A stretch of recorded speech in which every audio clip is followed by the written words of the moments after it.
నమస్తే మిత్రులారా, నేను మీ శ్రీనివాస్ చౌహాన్ అడ్వకేట్.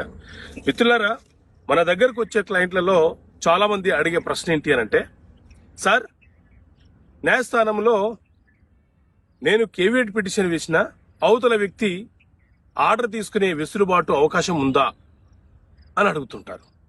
నేను కేవియట్ వేసిన తర్వాత కూడా మళ్ళీ కేసు ఎందుకు సార్ అని అడుగుతూ ఉంటారు.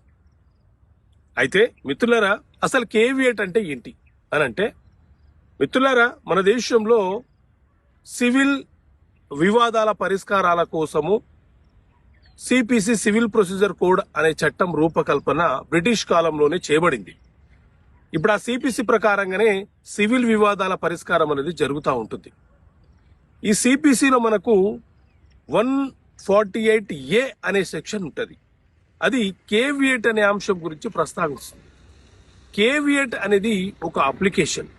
ఎవరైనా ఒక వ్యక్తి మనకు తెలియకుండా మన పైన గాని మన ప్రాపర్టీ పైన గాని కేసు ఫైల్ చేసి న్యాయస్థానం నుంచి ఆర్డర్ పొందే అవకాశం ఉందని భావించినప్పుడు అతను కేసు ఫైల్ చేస్తే నాకు తెలియపరచండి అని మనం న్యాయస్థానంలో వేసుకునే అప్లికేషన్ నే కేవియట్ అప్లికేషన్ అని అంటాము. ఈ కేవియట్ యొక్క కాల పరిమితి 90 రోజులు మాత్రమే.